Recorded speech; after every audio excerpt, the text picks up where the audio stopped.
안녕하세요. 30대 초반 평범한 여자입니다.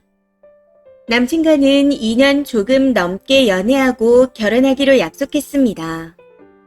양가 부모님께 인사를 드린 후 상견례까지 진행했고 식이 몇 달 안 남은 상태였습니다. 근데 최근 들어 갑자기 남친이 술 마시고 연락이 잘 안 되는 등 조금 이상해지더라고요.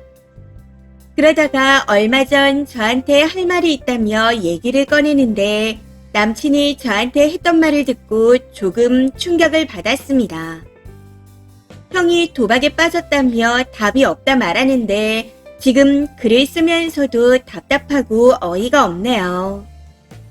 아무튼 그 이야기를 듣고 잠시 생각하다 그 일이 상견례 전에 있었던 일이냐 후에 있었던 일이냐 물었습니다. 그랬더니 직전이라서 말을 못했답니다. 그러면서 형이 도박으로 진 빚을 예비 시부모님이 갚아주시느라 노후 자금조차 없는 형편이라네요. 해서 결혼할 때 도와주실 수 없다 하셨대요. 상견례 당시 각자 모은 돈 1억에 양가에서 1억씩 지원받아 총 4억으로 결혼을 진행할 예정이었습니다. 모자란 부분은 추가로 대출을 받아 전세를 구할 계획이었고요. 어쩐지 뭔가 이상하다 싶더라고요. 그 돈이면 그냥 이참에 신혼 첫 대출로 매매가 낫지 않냐 말했었는데 계속 전세를 고집했었거든요. 이 문제로 서로의 의견이 맞지 않아 집은 구하지 못한 상태였는데 지금 생각해보면 참 다행인 것 같습니다. 아무튼 많이 당황스러웠지만 위로를 해주며 대책이 있냐 물었더니 없다네요. 지금 형은 연락두절 상태이고 빚이 얼마나 더 있을지 모르겠답니다. 저도 주변에 도박하던 가족을 둔 지인이 있어 대충은 알고 있었습니다. 절대 가족이 빚을 대신 갚아주면 안 된다는 걸요. 해서 저도 모르게 한숨을 쉬며 그걸 갚아주면 도박을 또 할 거야. 고치게 하고 싶으면 죽이 되든 밥이 되든 내버려두는 게 맞는 거야. 어머님 아버님도 당분간은 도와드리면 안 돼. 그거 몇 푼 도와드린다 해도 결국 그 돈은 형한테로 갈 거야. 하고 말해버렸습니다. 그랬더니 버럭 화를 내더라고요. 본인도 오죽 답답했으면 저럴까 하는 생각에 남친이 이해가 가면서도 한편으로는 어이가 없었습니다. 상견례 전에 그런 일이 있었다면 부모님들을 만나기 전 저한테 먼저 말을 했어야 하는 거 아닌가요? 주변에도 결혼 얘기를 다 한 상태인데 너무 무책임한 거 아닌가 싶었거든요. 해서 제 생각을 말했더니 사람이 힘들 때 버릴 생각부터 하는 저한테 실망했답니다. 본인은 그냥 위로를 받고 싶었다네요. 회사 동료들조차 위로를 해주는데 평생 같이 살 사람이 벌써 본인 가족하고 선을 그을 생각부터 한다고 정말 많이 실망했답니다. 지금에 와서 보면 이게 무슨 개소리인가 싶지만 당시에는 이 말을 듣는데 뭔가 모르게 죄책감이 들었던 것 같습니다. 해서 미안하다 사과까지 했었네요. 근데 집에 와서 가만히 생각해보니 결혼을 스탑해야겠다 싶더라고요. 차라리 지금 이런 상황인데 절대로 형 뒷수습 할 일은 없다는 말로 안심을 시켜줬다면 흐린 눈이라도 시도를 해봤을 것 같습니다. 근데 남친의 행동을 보니 이 결혼은 무리다 싶더군요. 앞으로 어떻게 나올지 너무나도 확실하게 보여주니 제 능력 밖이라는 생각이 들었습니다. 해서 당분간 생각할 시간을 가지자 했더니 그제야 본인이 예민했다고 사과하네요. 저는 사과가 중요한 게 아니라 제 앞날이 중요했는데 벌써부터 본인 가족이 저보다 중요하다는 게 느껴지는데 앞으로 어떻게 서로를 의지하며 살아갈 수 있겠나요? 본인 직장 동료들이야 남일이니 당연히 위로만 해주겠죠. 반면 저는 본인이랑 같은 길을 가야 하는 사람인데 그런 위로가 무슨 도움이 될까 싶습니다. 아무튼 파혼을 선언하고 남자의 연락을 안 받으니 그 남자 어머니한테서 연락이 오더라고요. 부부가 살다 보면 별의별 일이 다 있는데 이놈이랑 살다가 무슨 일이 생기면 이혼하고 저놈이랑 재혼해서 살 거냐고요. 그러면서 제가 얼마나 좋은 놈을 만나는지 지켜보겠답니다. 인생을 살다 보면 누구나 한 번씩은 꼭 풍파가 오기 마련인데 너한테 닥쳐올 풍파도 꼭 지켜보겠다 등등 온갖 막말을 늘어놓았습니다.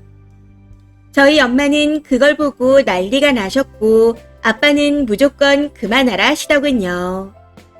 본인들이 속여놓고 적반하장 태도를 보니 결혼 생활은 안 봐도 알만하다고요. 이후 남친 엄마가 저한테 보낸 문자들을 전부 캡처해서 남친한테 보냈더니 더 이상 연락은 없습니다. 계약한 건 그냥 제가 다 물겠다고 했네요. 형 때문에 돈 없는 걸 뻔히 알기도 했고 그냥 제 인생에서 빨리 사라졌으면 하는 마음에서요. 평소에 맞벌이 할 거지 라고 하며 장난스럽게 말하는 것도 짜증나고 본인 엄마가 그렇게 막말을 하는데 사과 문자 하나 없는 것도 열받습니다. 돈도 아깝고 시간도 아깝고 그냥 집 계약을 안 한 걸 감사히 여기며 잘 정리해야겠습니다. 댓글입니다. 첫 번째, 부모 단계에서 감당 못하고 동생까지 넘어온 거면 도박한 지 꽤 된 겁니다. 그냥 저 집구석 사람들이 모두 한패가 돼서 당신을 속여온 거예요. 올가매려다가 실패하니 죄 없는 사람에게 화풀이까지 하는 거고요. 조상님이 도왔다 생각하고 새 출발하세요.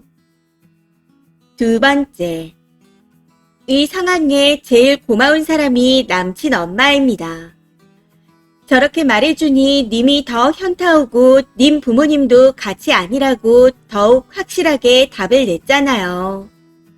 남자가 계속 질척거리면서 임신 공격이라도 해 결혼까지 간다고 생각해봐요. 남자 형은 계속 도박을 할 거라 님네는 결국 전세로 시작해서 월세로 갈 겁니다. 그러다 거기서도 계속 줄여가겠죠. 님 부모님이 지원해주면 계속 남자 집안 뒤치다꺼리를 하게 될 겁니다. 도박 관련 만화를 본 적이 있는데 갚아주면 온 집안 친척까지 다 망하더라고요. 잘했어요. 근데 돈 정리하는 거 일부는 남자도 정리를 해야 하지 않을까요? 뒷동은 지가 치워야죠. 님이 치워줘도 당연하다 할 놈인 것 같은데. 세 번째, 일부러 상견례까지 한 겁니다. 결혼한 것도 아니고 상견례 가지고 발목 잡으려는 속셈이었네요. 마음이 약해서 집도 내가 구하고 빚도 같이 갚자 할 줄 알았나 보죠. 빚은 각자의 문제인데 형 빚을 부모도 아닌 동생이 걱정하는 것 자체가 결혼할 여자를 이용하려는 수작입니다. 네 번째, 여자 입장에선 완전 멘붕 상황인데 미안하다는 사과는커녕 위로를 바랐다는 게 말이야 방구야. 직장 동료들은 남이니까 강 건너 불구경하듯 위로도 하는 거죠. 쓴이는 그 불구덩이에 같이 들어가게 생겼는데 위로를 받아도 모자란 입장에 뭔 헛소리래요. 철저하게 자기 입장만 생각하는 이기적인 놈인데 지금이라도 헤어지길 잘했습니다. 마음 약해지지 마시고 빠이빠이 하세요. 다섯 번째, 절대 마음 약해지지 마시고 위약금 정도로 액땜했다고 생각하세요. 위약금 반반 하자 연락하고 어쩌고 하면 100% 매달리고 회유합니다. 그냥 차단받고 털어내세요. 결혼까지 생각한 사람 털어내기 쉽지 않겠지만 아니다 생각할 때 돌아설 용기도 나 자신을 지키는데 필요하더라고요. 결혼하면 이혼은 더 어렵습니다. 특히 내 배우자의 잘못이 아닌 시가 식구들 잘못으로 이혼하기는 더더욱 힘들어요. 이건 경험담입니다. 시어머니 자리가 막말해준 게 오히려 고맙다 생각하시고 하루빨리 정리하시길 바라요. 이번 사연은 여기까지입니다.